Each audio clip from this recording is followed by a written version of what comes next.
I was counting bodies when the Keth fleet disappeared from my radar. Not real bodies. Numbers. 3,412,609,241. That was the population of Earth at 0600 hours on the morning of March the 9th. I had been staring at that number for 11 minutes, because 11 minutes was exactly how long it took for the Keth Dominion's forward fleet to reduce it to zero. I was still alive because I was not on Earth.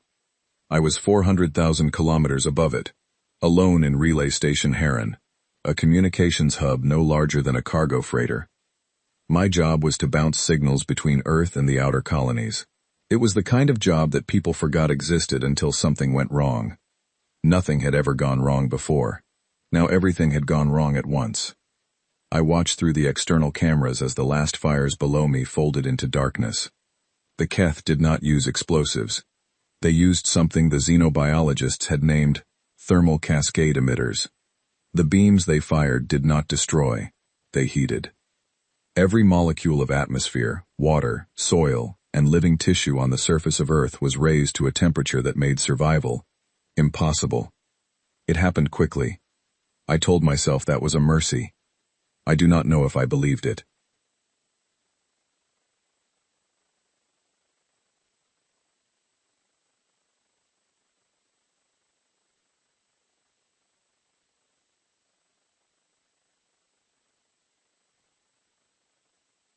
My name is Idris Vale.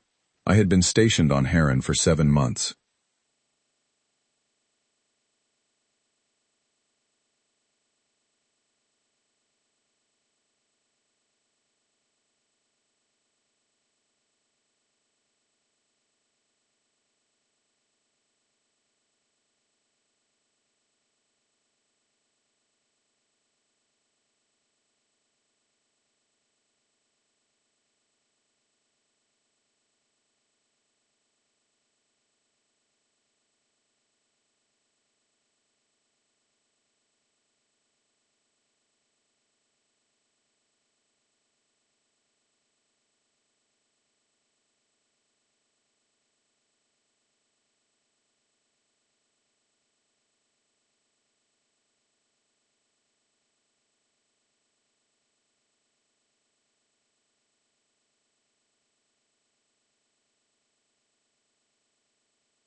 Owen was 6.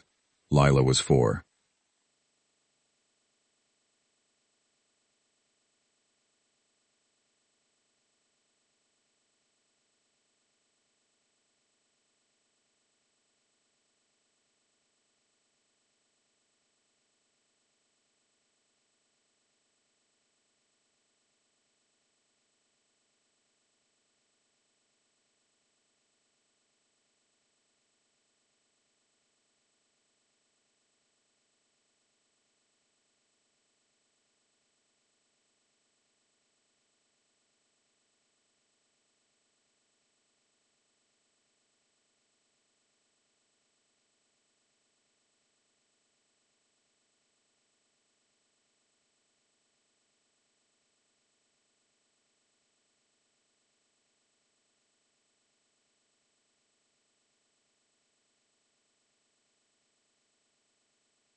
Owen had drawn a spaceship.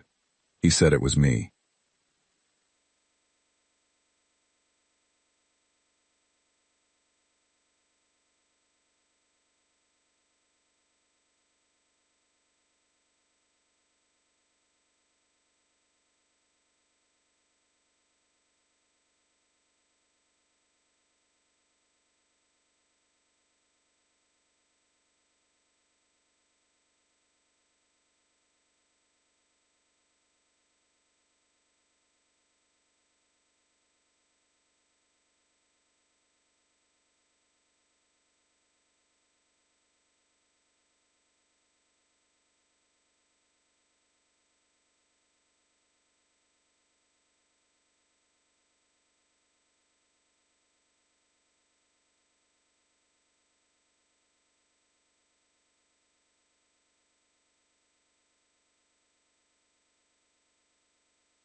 41 warships, each one larger than any vessel humanity had ever constructed. They were not moving. They were not targeting Heron. A station this small, this low-powered, was probably not worth a shot. Or perhaps they simply had not noticed me yet. I was running on minimal power. I had cut my heat signature the moment their fleet dropped out of transit space, some old training reflex that turned out to be the only reason I was still breathing. I had one functioning long-range transmitter. The Keth had destroyed the primary relay arrays in the first 30 seconds of the engagement, before Earth's orbital defense grid had even finished powering up. Heron's transmitter was a backup, designed for low-bandwidth emergency signals. It could reach the outer colonies. It would take between 14 and 18 months for the signal to arrive, depending on the current positions of the relay chains between here and the 11 colony systems. I had 2 hours before the Keth fleet's standard sensor sweep would likely detect my heat output even at minimum power. I sat down at the transmitter. I thought about what to write. A lot of things passed through my mind in those few minutes. Grief, rage, the image of Owen's drawing, the particular way Nora laughed when she thought something was only a little funny, a short exhale through her nose that she had been doing since she was a child. I did not write about any of that. I was a communications officer.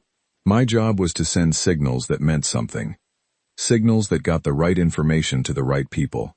And sitting there, 400,000 kilometers above the cooling remains of my world, with 2 hours before the most powerful fleet in the known galaxy might decide I was worth noticing, I thought very carefully about what the right information was. The colonies had no military capable of fighting the Keth Dominion. Not directly. The Keth had been the dominant power in this arm of the galaxy for 300 years. Their fleet was not just large. It was experienced, coordinated, and led by a strategic command structure that had dismantled 4 civilizations before humanity had even reached the stars. A direct military response from the colonies would end in 18 months, the same way Earth had ended in 11 minutes. So I did not ask for a military response. I sat at the transmitter for 22 minutes. Then I typed exactly what I wanted to say. It was not long. It was, in fact, quite short. I attached a set of coordinates, a timer, and 3 words at the end. Then I broadcast it on every frequency the transmitter could reach, aimed at every colony relay I could still lock onto. Then I cut all power to Heron except for life support, wrapped myself in the station's emergency thermal blanket to reduce my heat signature to almost nothing, and I waited.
Two of their ships adjusted course slightly, as if something had snagged their attention. My heart did not beat for about 4 seconds. Then both ships returned to formation. On the third sweep, nothing changed. An hour after that, the fleet began to move. Slowly at first, then accelerating away from Earth's orbit, heading in the direction of the inner transit corridor. They were leaving. They had done what they came to do. The most powerful fleet in the known galaxy saw no reason to linger over a dead world. I sat alone in a dark station above a dead planet, and I breathed. I did not sleep that night. I am not sure I slept at all during the first week. I moved through the station on autopilot, checking systems, rationing supplies, running calculations about how long my oxygen recycler would hold. Heron was designed for a crew of 8. I was one person. The life support systems would last me approximately 4 years if I managed them carefully. I had food stores for 14 months at single-person consumption. After that, I would need to find another solution. The solution I found, around day 11, was the supply cache the Keth fleet had jettisoned before leaving. They did it casually, the way someone might drop litter from a moving vehicle. 17 container pods, excess inventory they no longer needed, left tumbling in the orbital lane. I used Heron's tether system to pull 3 of them in. 2 were filled with compressed fuel cells I could not use. The third contained food. Keth food was not designed for human biology, but my suit's bioscanner told me it was not toxic, and it had enough protein and caloric value to keep me alive. I ate Keth rations for the next 18 months. I thought about Earth every day. I thought about Owen and Lila every day. I thought about Nora every day. And every day I also thought about the signal I had sent, traveling at the speed of light through the dark between the stars, carrying its coordinates, and its timer, and its 3 words, toward 11 systems, full of people who were about to learn that home no longer existed. I wondered how they would respond. I had some ideas. Those ideas were the only thing that kept me moving through the days. The Veth Soral, the species whose observation posts ringed this region of space, watched everything with the patience of creatures who measured time in centuries. I did not know it then, but their nearest observer had recorded the entire 11 minutes of the attack on Earth. They had recorded my signal leaving Heron. They had tracked it into the dark. They were watching. As they always watched. As they had always done. What they saw next, I am told, was something they had no category for. They watched 11 colony systems go completely silent. Not dead. Silent. There is a difference. A dead system stops producing signals because there is nothing left to produce them. A silent system has something in it that has chosen, deliberately and completely, to stop transmitting anything at all. No trade communications. No personal messages. No news relays. No navigational beacons beyond the minimum required by automated systems.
And not one of them said a single public word for 18 months. The Veth Soral had no category for that either. They started paying very close attention.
but a vibration in Heron's hull as its docking clamps made contact.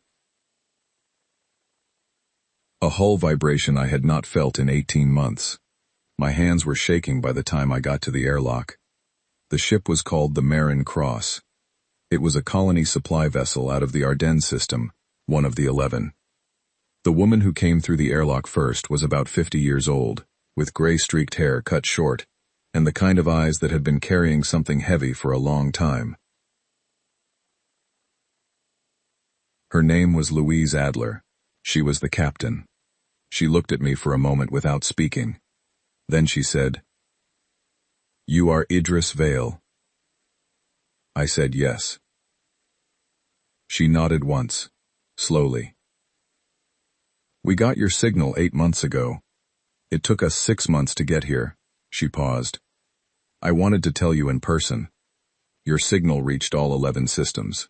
Every colony received it."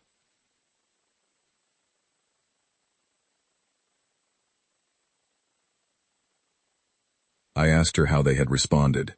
She looked at me for a long moment. Then she said, "Come with me. There is something you need to see." She led me to the ship's main display room. The screens were already running. Footage from 11 different systems, each one labeled with its colony designation. I stood in front of those screens and I watched, and as I watched, something shifted inside me that had been frozen in place since the morning of March the 9th.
They had not fractured.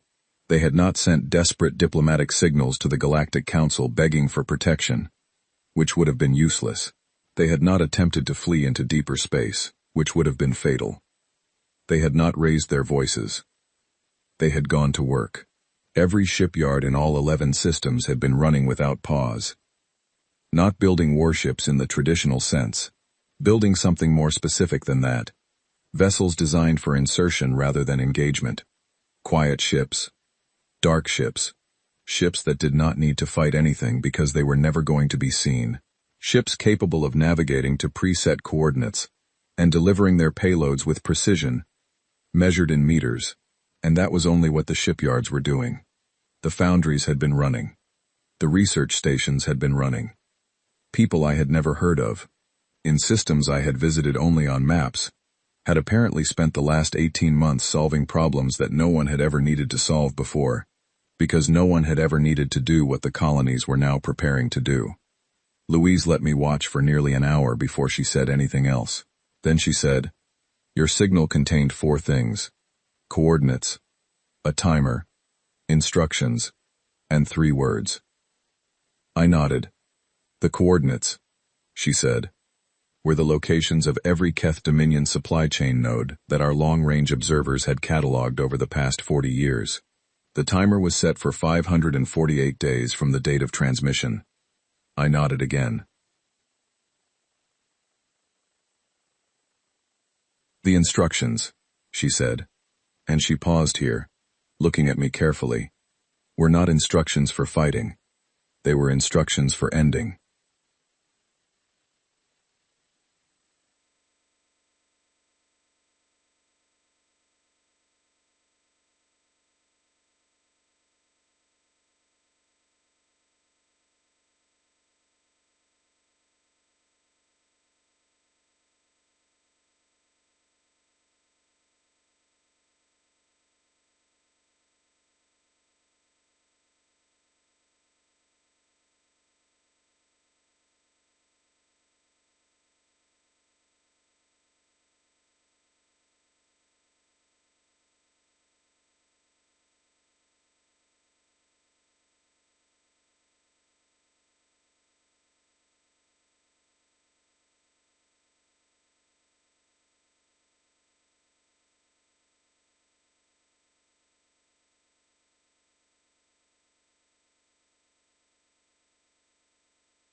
I told her I knew.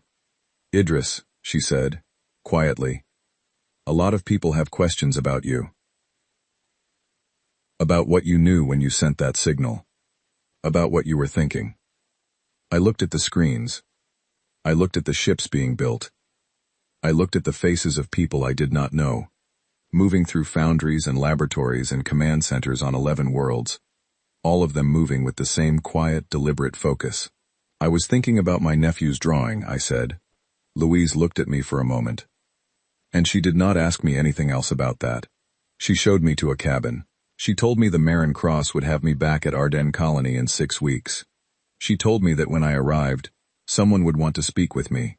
Not to debrief me exactly. More to thank me.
It was the first real bed I had been in for 18 months.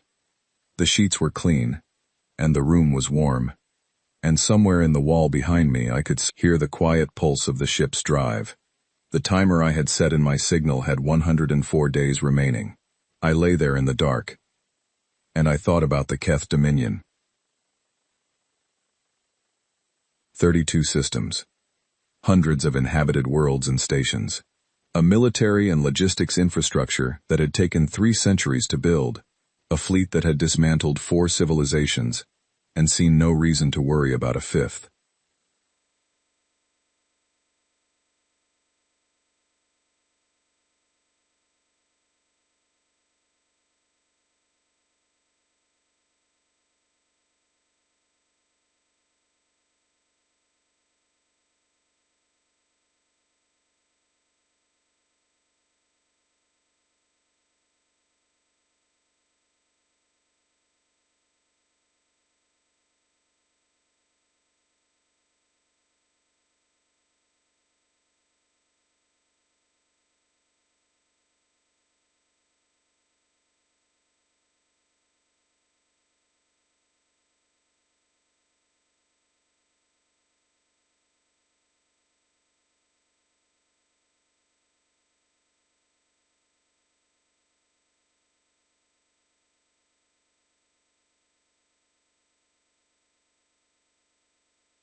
They had not intercepted my signal, or if they had not been able to decode it in time to understand what it meant.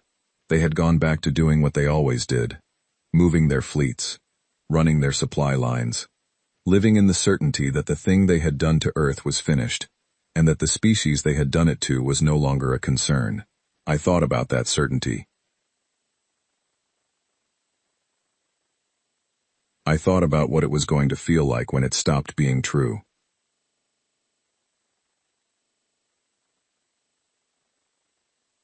I was asleep before I finished the thought.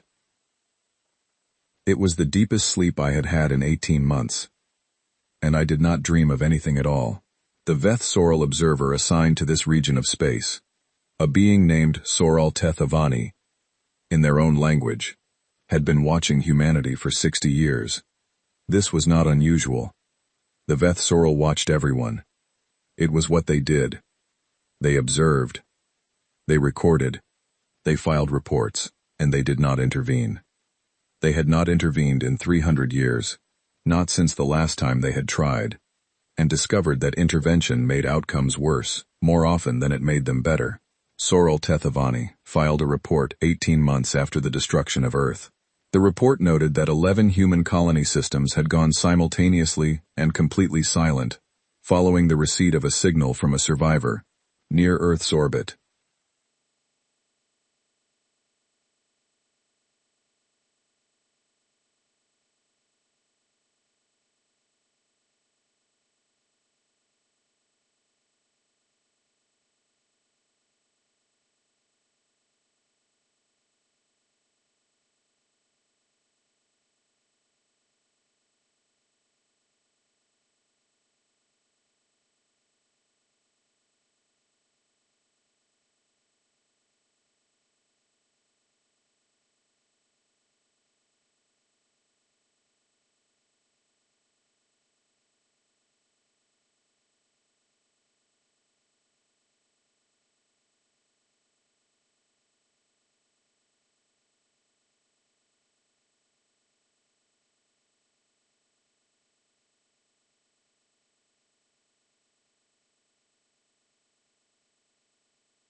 The report noted that this silence was unprecedented in the observer's experience, and possibly in the experience of the Veth Sorrel as a whole.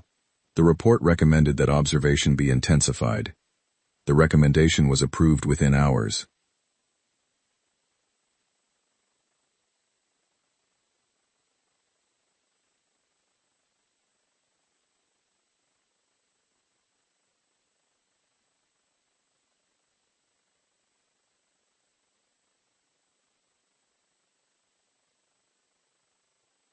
The speed of the approval suggested that the people reading Sorrel Tethevani's reports had found the silence as unusual as the observer had. More observation posts were quietly repositioned. More listening arrays were aimed at the 11 colony systems. What those arrays picked up, over the following months, was almost nothing. Almost. The thermal signatures of the shipyards were not hidden. They could not be hidden. Ships need heat to build, and heat radiates. But the ships being built showed none of the standard weapon system power signatures that any observer would expect from a military buildup. They showed something more like the signatures of long-range freight haulers and survey vessels. Quiet engines, low-emission drives, minimal electronic output. They looked like ships going somewhere slowly. They looked like ships that did not want to be noticed when they arrived. Sorrel Tethevani filed another report. This one was longer. It described what the observer believed was happening in precise, careful language, and at the end of it, the observer wrote something that was unusual for a Veth Sorrel report. They wrote a personal note. It said, "I do not think we should alert the Keth Dominion to what I am observing. I believe that would be a mistake of a kind that cannot be corrected." That recommendation was also approved. Quickly.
about the human colonies during this period.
No unusual activity has been detected in human colony systems.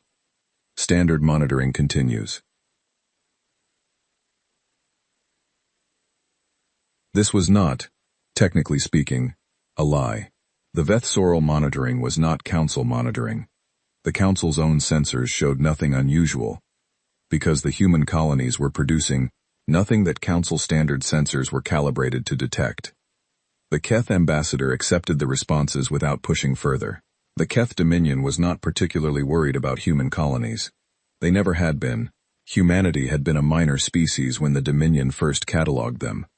Destroying Earth had been a strategic precaution, not a military necessity. The colonies were too scattered, too small, and too primitive to represent any credible threat. The Keth ambassador spent most of that period focused on trade negotiations with the Sulith Collective, which was a much more important matter.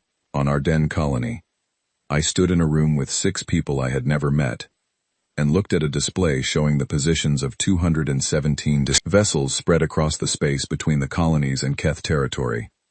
Each vessel was marked with a tag showing its payload, its insertion route, and its arrival window.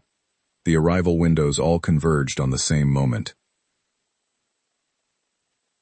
The coordinator of the operation was a man named Patrick Osei.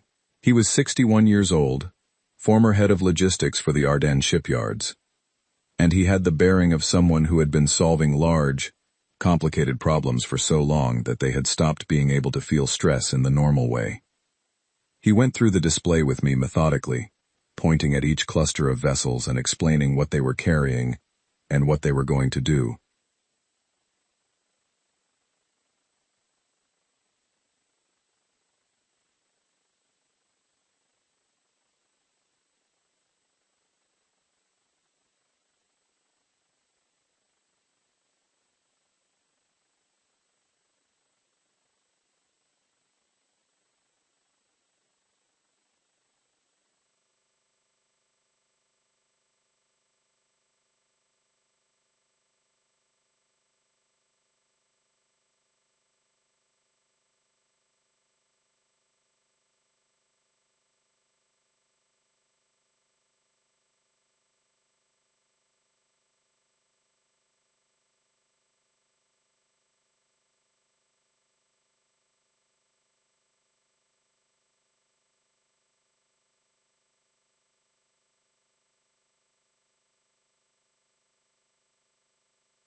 I already understood most of it. The signal I had sent had outlined the general architecture. Patrick and a great many other people had spent 18 months filling in the details. When he was finished, I asked him one question. I asked him how confident he was that it would work. He looked at the display for a moment. Then he said, "Confident enough that we only built this version. We did not build a backup plan, because if this does not work, there is no position we could fall back to that would be better than where we are now." I told him I understood.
With an expression I recognized.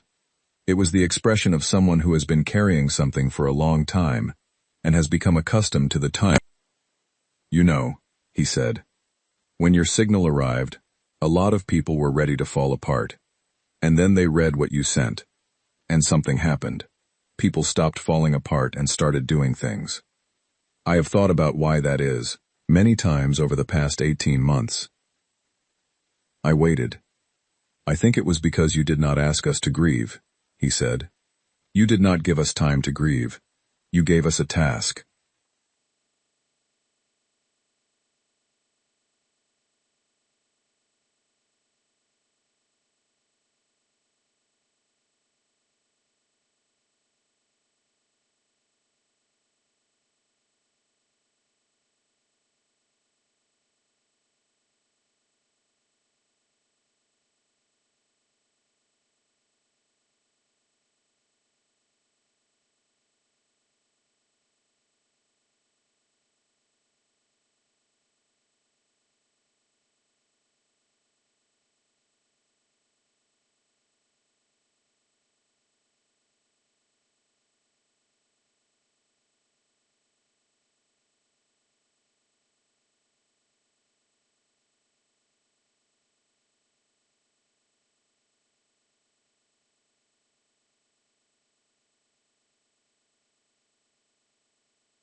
It turns out, are very good at tasks.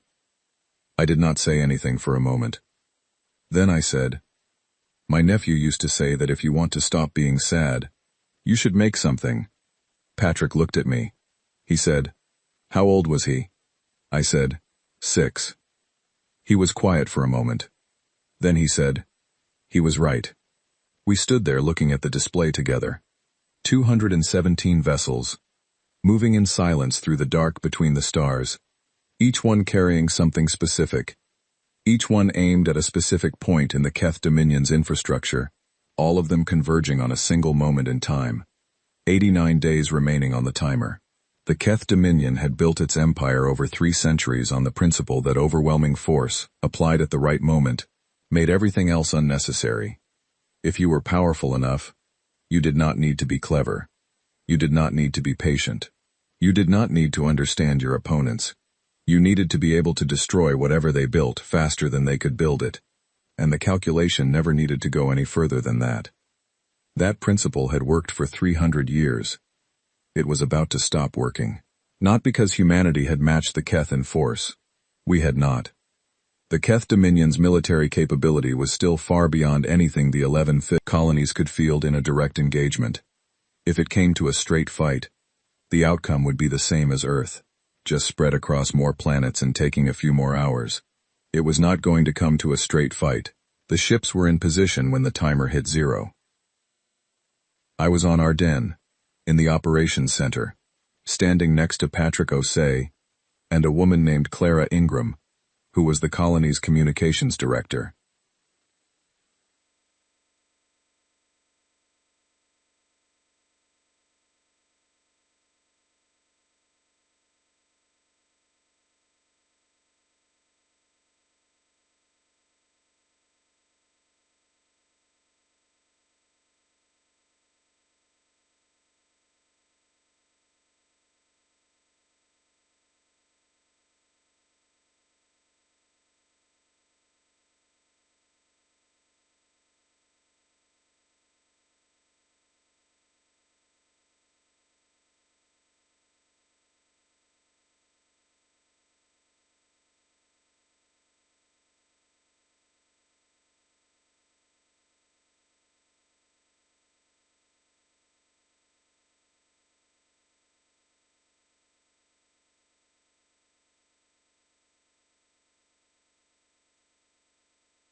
Nobody was talking.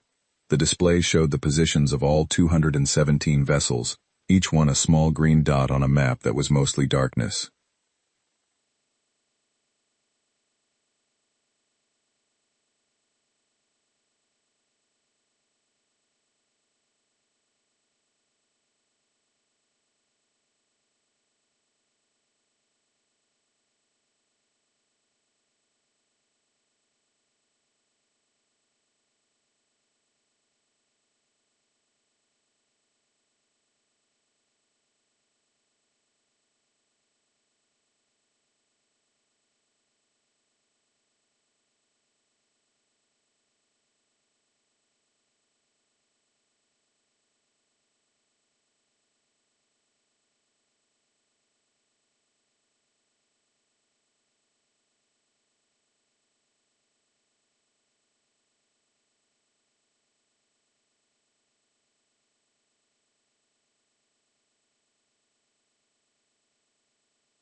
Every green dot moved to its insertion point simultaneously.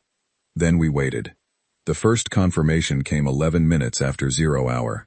A vessel designated HC7 had completed its delivery to the Keth primary supply depot in the Verleth system.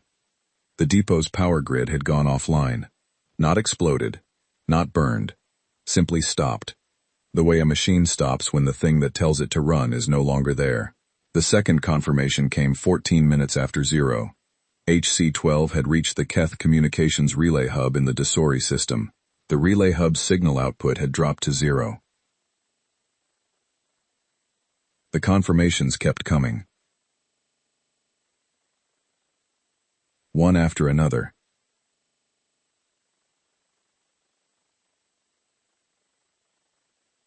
Across the following hours, vessels checking in from across the dark. Most of them had reached their targets. A few had been slightly delayed by navigation corrections. 3 had encountered complications and were reporting partial delivery. Out of 217 missions, 211 confirmed full completion by the end of the first day. Nobody in the operations center celebrated.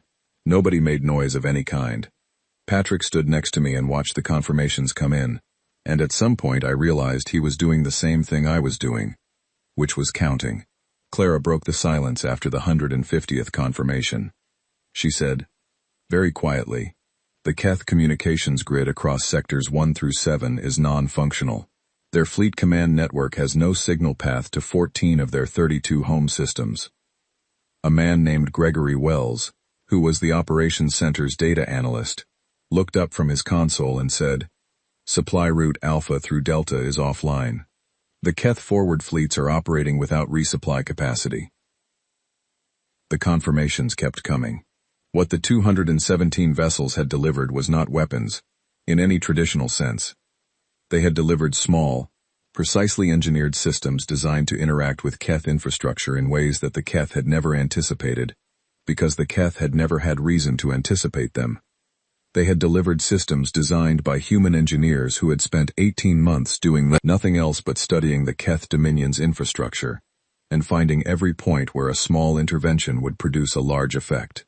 The Keth had built their empire for 300 years without ever needing to harden it against this kind of approach, because no one had ever been patient enough, or quiet enough, or precise enough, to try it. Every species that had come into conflict with the Keth had done what felt natural. They had tried to fight. They had built fleets. They had launched direct attacks. They had been destroyed. Humanity had not done what felt natural. Humanity had done what was effective. By the end of the third day, the picture from Keth space was becoming clear. Their supply chain across the entire Dominion had developed gaps that their logistics systems could not automatically route around, because the gaps had been placed at choke points that their routing algorithms did not have alternatives for. Their communications grid was fragmented into isolated sectors that could not speak to each other. Their fleet command network was issuing orders that were reaching some ships but not others, and the orders were beginning to contradict each other, because different command nodes were making decisions without knowing what the other command nodes were doing. Their 32 systems were not destroyed. They were not burning. Their populations were alive and their infrastructure was mostly intact.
Was no longer functioning.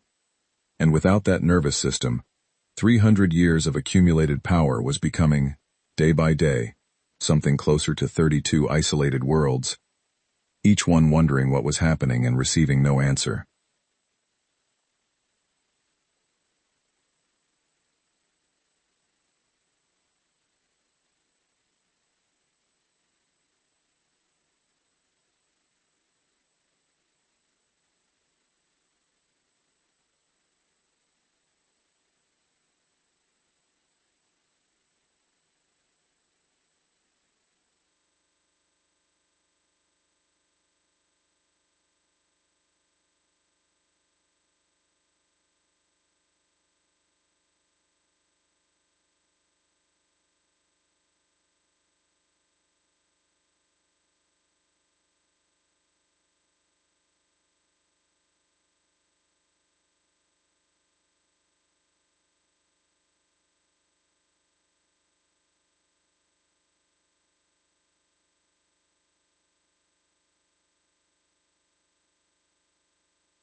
We received something unexpected. A signal, originating from inside Keth space, directed at the outer colonies.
It was a civilian frequency. The message said, in the standard galactic trade language, "We are attempting to reach the Human Colonial Administration. We wish to discuss the current situation." Gregory Wells looked at the signal data for a long moment. Then he said, "That signal originated from the Caith Civilian Governance Council. Not the military command, the civilian government." Patrick looked at me. Clara looked at me. I looked at the signal data. The Keth military had built the empire. The Keth military had ordered the attack on Earth. The Keth military had done 11 minutes of work that had taken 3 billion lives and started this entire chain of events. But the Keth civilian government, apparently, was still functional and was apparently in a position where it was able to send signals that the military could not easily block. Because the military's communications grid was no longer working, and the civilian grid had been running on a separate infrastructure. I thought about that for a long moment.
"Tell them we are listening." Patrick raised an eyebrow. "Just like that?" "Just like that," I said. The point was never to destroy them. The point was to make sure they understood what had happened and why. I sat down at the console myself and began drafting the reply. Not because I was the most senior person in the room. I was not. But because I was the person who had started this, and it felt right that I should be the one to continue it. I wrote for about 20 minutes. When I was done, I read it back once, changed 2 words, and transmitted it.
The Galactic Council met for the first time in 42 years in an emergency session. Emergency sessions were technically possible, but had never actually been called, because nothing in the past 42 years had felt urgent enough. What had happened in Keth space felt urgent enough. The meeting was held at the Council's permanent station in the Nereth system, a location chosen centuries ago for being roughly equidistant from all major spacefaring civilizations.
I was still on Ardennes Colony, sitting in the operations center, monitoring the signals coming out of Keth space.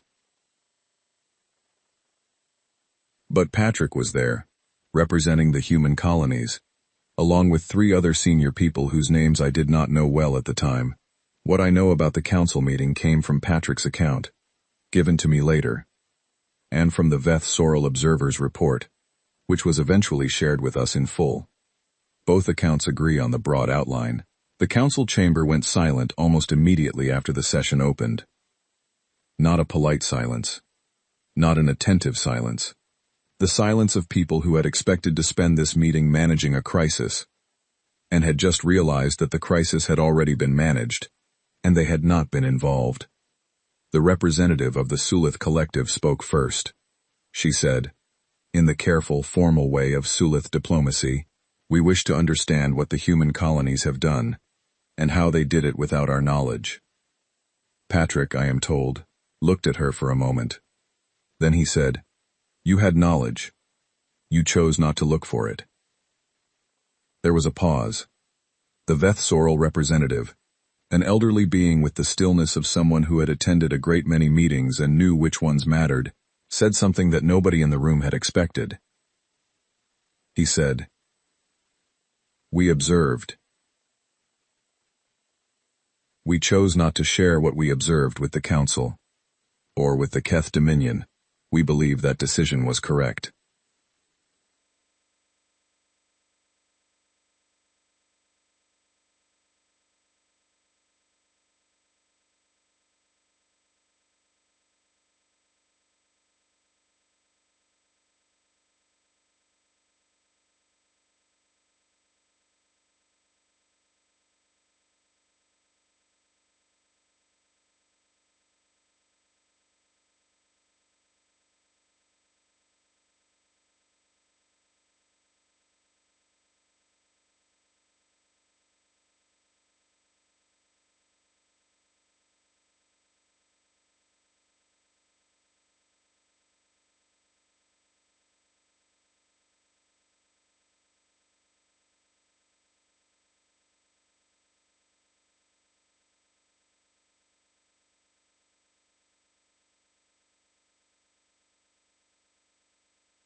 Operated on the understanding that the Veth Sorrel were neutral observers who shared their observations with all parties equally.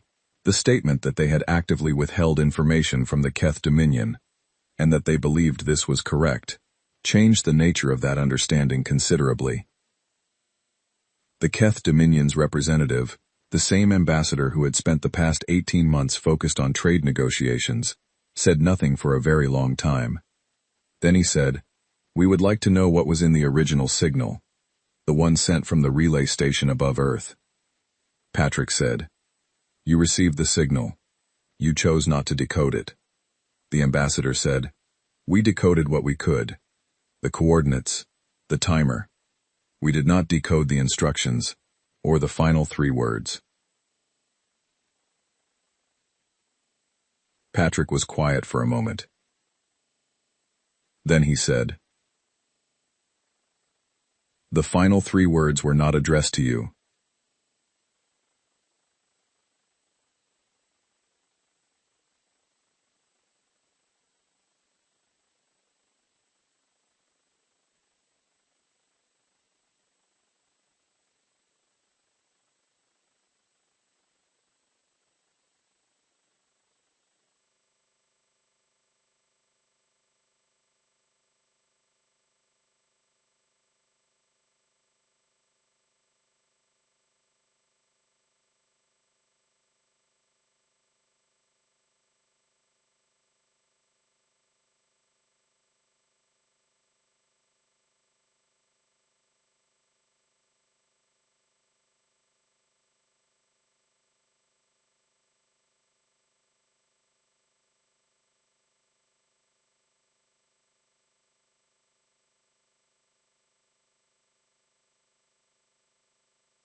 Who were they addressed to? Patrick said. Everyone else. Another silence. The Sulith representative said, What do they mean? Patrick looked around the chamber. He looked at the Veth Sorrel representative, who met his gaze with the expression of a being who already knew the answer. He looked at the representatives of the 12 other spacefaring species present. He looked at the empty seat where the Keth Dominion's full delegation should have been, occupied only by one ambassador whose authority was now considerably limited by the state of the government he represented. Then Patrick said, I think everyone in this room already knows what they mean. And I think everyone in this room is going to sit quietly and think about those words. For a very long time. He did not say the words aloud. He did not need to. The Veth Sorrel Observer's records confirmed that every delegation in the chamber had received a copy of Idris Vale's original signal, decoded in full, at some point during the preceding 18 months. Through channels they had not publicly acknowledged. They had all read the 3 words. They had all decided, independently, to say nothing about them, which meant that every species in that chamber had, in their own way, made the same choice the Veth Sorrel had made. They had watched. They had not warned the Keth. They had not intervened. Patrick let them sit with that realization. He was good at silence. He had learned from the best. The council meeting lasted 4 days. At the end of it, no formal resolution was passed. No statement was issued. It was the only council emergency session in recorded history that ended without a public document. What did happen, in the months that followed, was a series of quiet bilateral conversations. The Keth civilian government and the human colonial administration began a formal dialogue. The Keth military command structure, fragmented and operating without its logistics and communications infrastructure, found its authority eroding in ways that no one needed to force. Power shifted, not through conquest, not through occupation, but through the simple fact that the system which had given the military its reach no longer reached very far. It took time. These things always take time. But the direction was clear. I returned to Earth orbit 8 months after the operation. I had asked to go back. Patrick had arranged transport. I went alone, on a small survey vessel, and I spent 3 days in orbit. There was nothing below me that looked like Earth anymore. The thermal cascade had done what it was designed to do. But from orbit, at a certain angle, in a certain light, you could still see the outlines of the continents through the atmospheric haze. You could still see where the oceans had been. I sat in the observation bay, and I looked at it for 3 days. I thought about Owen. I thought about Lila. I thought about Nora. I thought about the Sunday morning video calls and the drawings. I thought about all 3,412,609,241 of them, and I did not try to stop thinking about them or redirect my mind towards something else. I just thought about them, for 3 days, until I had thought about them enough that I could carry it differently than I had been carrying it.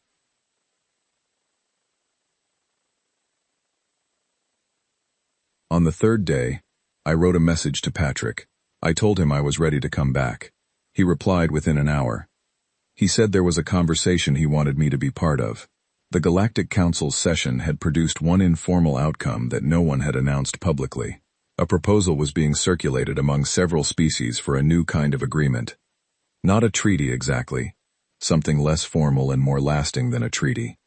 Something based on a principle rather than a set of rules. The principle, as Patrick described it to me, was this: that the demonstration humanity had provided was not an argument for humanity's power. It was an argument for a different way of thinking about what power was. That the species in that council chamber had watched, and had chosen not to intervene, not because they were afraid of the Keth, but because they had understood, on some level, what the human colonies were doing and had recognized it as something that should not be interrupted. And that recognition, Patrick said, was worth building on. I sat in the observation bay with Earth below me, and read his message twice. Then I wrote back. I said I agreed. I said I would be back in time for the conversation. I took one more look at the planet below me. The continents in the haze.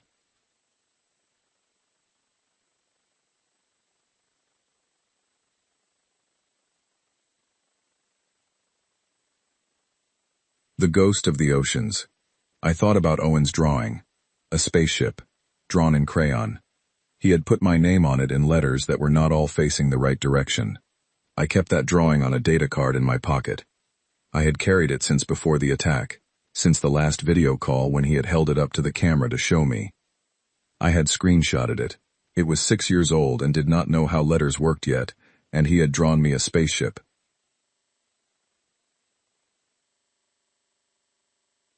I took the data card out and looked at it. Then I looked at the stars. The 3 words I had put at the end of my signal were not a threat. They were not a warning. They were not a declaration of war, or a promise of revenge, or any of the things that people later called them. They were the only true thing I had left to say on the morning of March the 9th, sitting alone in Heron Station above a world that had just been taken from me, with 2 hours before I might be detected, and a transmitter that could reach 11 colony systems, and the coordinates of everything the Keth Dominion needed to keep its empire running. The 3 words were, "We remember everything." That was all. We remember everything. Not a threat, because threats require the possibility of backing down. Not a warning, because warnings are given before something happens. Not a battle cry, because battle cries are for the moment of impact. Just a statement. A precise, permanent, unambiguous statement of fact. We remember everything. The Veth Sorrel representative had told the council, in his report, that in 60 years of observing humanity, the thing he had found most consistently striking was not human capacity for violence, which was real, but not exceptional by galactic standards. It was human memory. The way human beings carried the past forward into everything they did.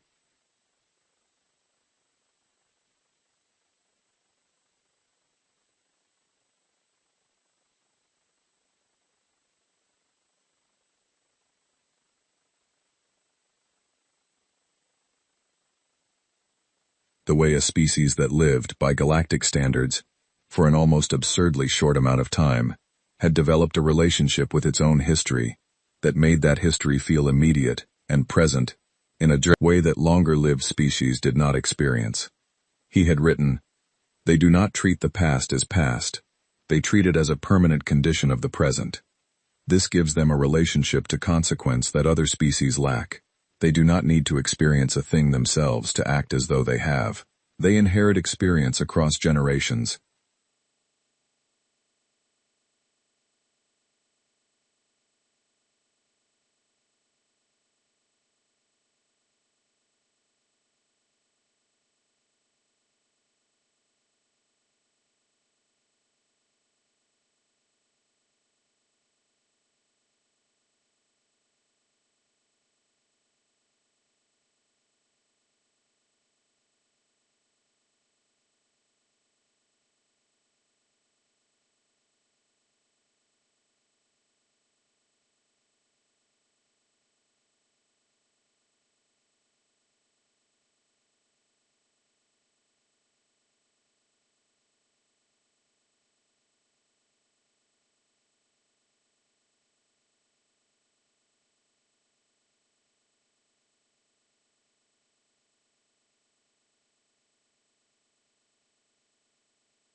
He had filed that observation decades before the attack on Earth. He had simply been describing what he had noticed.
That observation had taken on a different weight. The Galactic Council did not make a public statement. It never did.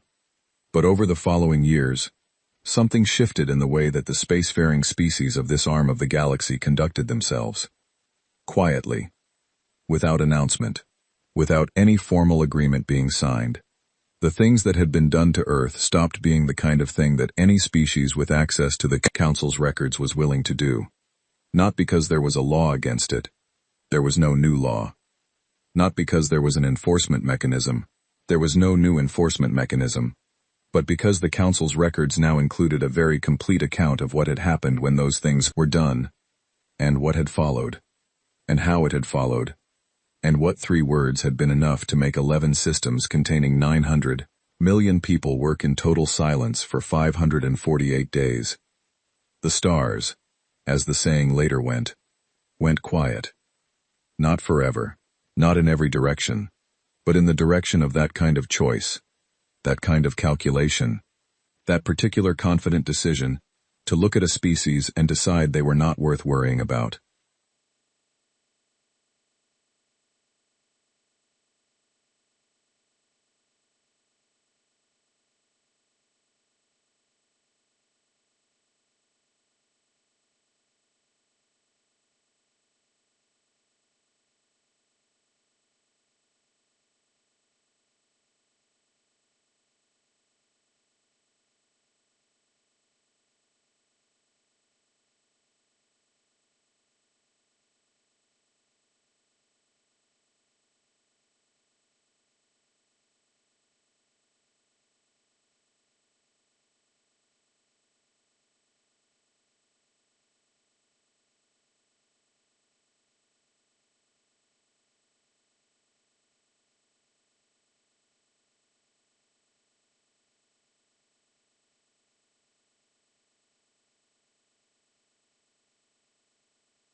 The stars went very quiet indeed. I did not know, on the morning of March the 9th, that any of this would happen. I did not know the colonies would respond the way they did. I did not know the Veth Sorrel would watch and say nothing. I did not know the Council would assemble in a chamber and sit with the weight of 3 words and come to the conclusions they came to. I knew one thing. I knew that I was a communications officer, alone on a small station above a dead world, with a transmitter and 2 hours, and that my job, my only job, in that moment, and in every moment that followed, was to make sure the right information reached the right people. I did my job. The rest was done by 900 million people who never once needed to be told what the right thing to do was. They just needed to be told that there was something to do, and that the time to do it was now, and that someone was still up there, alive, watching, remembering. They did the rest themselves. That is what I want people to understand when they tell this story. It was not one person. It was not a plan drawn up in some command center by brilliant strategists. It was 900 million people who received a signal from a dark station above a dark world and decided, without being asked to decide, that they knew exactly what that signal meant and exactly what they were going to do about it. I just gave them the coordinates and started the clock. They did everything else, and the stars went quiet.